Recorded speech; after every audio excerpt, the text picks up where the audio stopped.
सर्वधर्मान् परित्यज्य मामेकं शरणं Vraj. The miseries of material existence and the most hopeless conditions of life is the best possible opportunity to turn to God.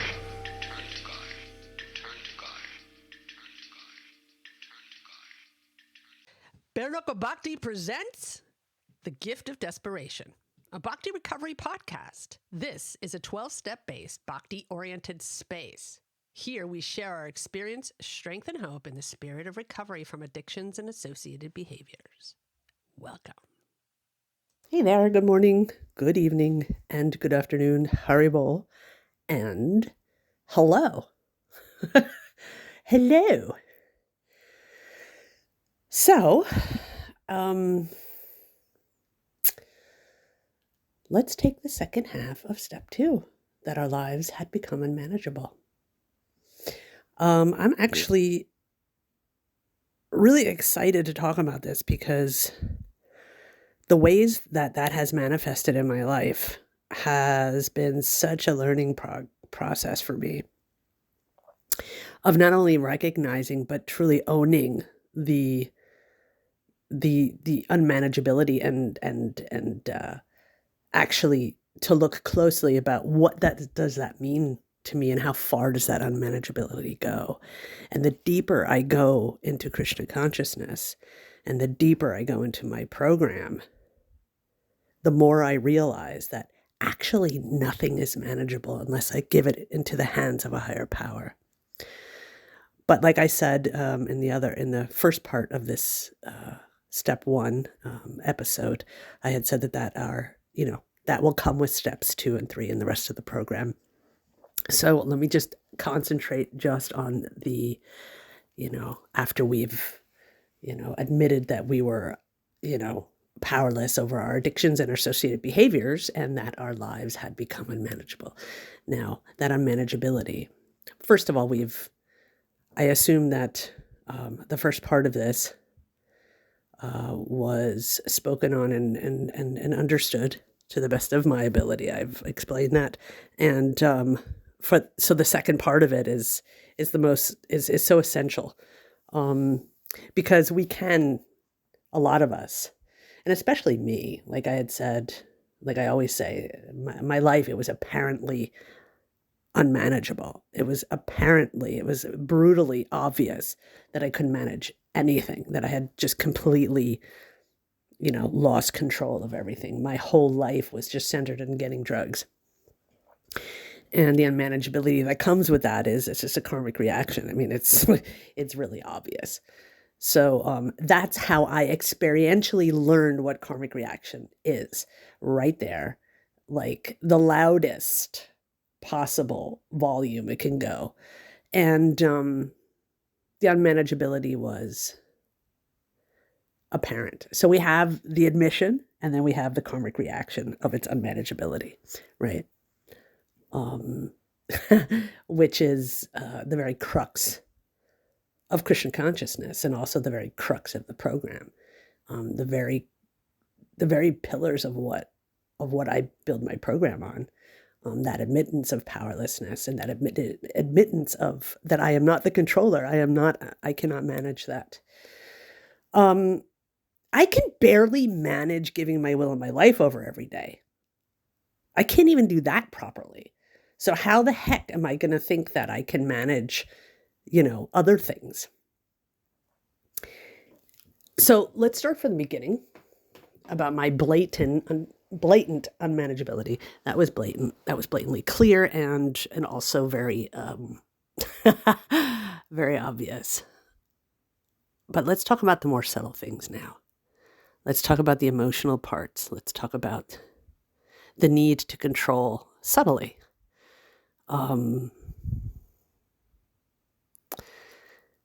There's always that one bit of conditioning in my head that convinces the rest of me that I got this. I got this. I got this. And if I'm not truly aligned with what Krishna thinks I got and what I don't got, then I ain't got nothing. This is tried and true, trailblazed, tried and true. And I have no shame in admitting that. None at all. It's actually quite the opposite. It's very freeing. It is very freeing to know that I of myself, obviously, making a mess of things, am so vulnerable to unmanageability and powerlessness that only an act of God can help me. The hand of God. But that doesn't come unless I am truly in the position to admit this. That has been my experience. So instead of saying then, okay, now I'm powerless and that I can't manage anything, let's turn this around and say, what does it look like when I can manage things? And what does it look like when I admit my powerlessness? So for me, being powerless looks like letting my emotions, my addictions, and all those other things take complete control of my life. One is too many and 1,000 is never enough. Going down that rabbit hole, chasing that feeling, whatever that feeling is. It could be a negative feeling. It could be a positive feeling. It could be a neutral feeling, just chasing it. Well, actually, it's probably not a neutral feeling. But that is the center of my attention, trying to fill something, trying to stuff that God-sized hole with something. That is what it looks like for me to be powerless. And that's what it looks like for me to become unmanageable by karmic reaction because of the actions that I take. And I take full responsibility. Chasing those feelings or running from feelings, whatever it is. Both of those things. And it always winds up the same for me. It's evident in my addiction.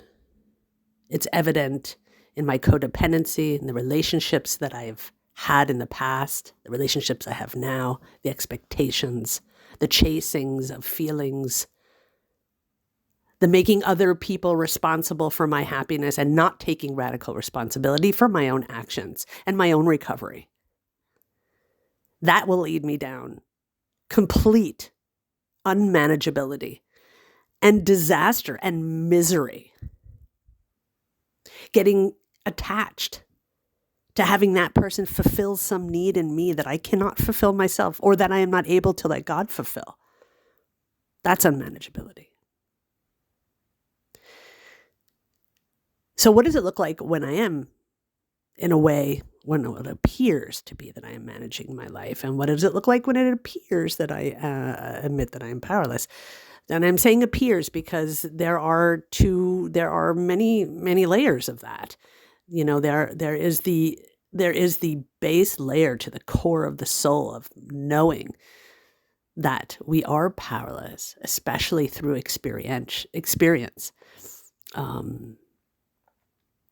And when we experience that and have that full admittance, we have so many options and you become full of divine power, higher self power. And the higher self is the part and parcel of Krishna. It's not me. That's when I become empowered. That's when I have a choice. That's when I can get to a point in my life where I have a choice of what I'm going to do next, how I'm going to manage things. Now, I can't manage anything without letting the biggest manager of all, God, guide me. So how does it look for me to manage something? It looks like me giving that over to God. That's how it looks. That's the third step. That's the second and third step. The second step is when we finally have some faith that there is a God who's willing to do that, right? And that we can do that. And then the third step is that we make a decision to do so, to give that our will and our lives over. So in this process, it's important. Sometimes I feel like I can't separate the first, second, and third step as a process in its own, like part and parcel of one layer of realization. So yeah, I think that's pretty clear actually, and I don't even want to go into more about it. I think that's a really good unmanageability, manageability explanation for myself, as at least experientially, and faith, and my faith. First comes faith and then experience, and then it kind of flip-flops back and forth for myself.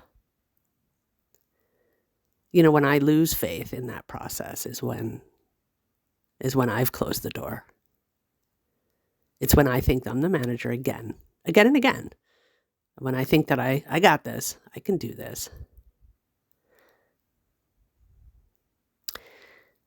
And let me speak very clearly on this. It's not that I'm saying I'm a meek little nothing that can't manage anything or do things responsibly. I'm not saying that at all. What I am saying is that if I'm doing it through the lens and the experience and the faith and the hope of the program and the higher conscious conditioning, if I'm doing those things through that with an open heart listening, then my actions improve drastically on a daily basis. I fall back sometimes. Sometimes I think I got this and I get extremely overwhelmed. But if I keep giving it over, I have a chance not to be.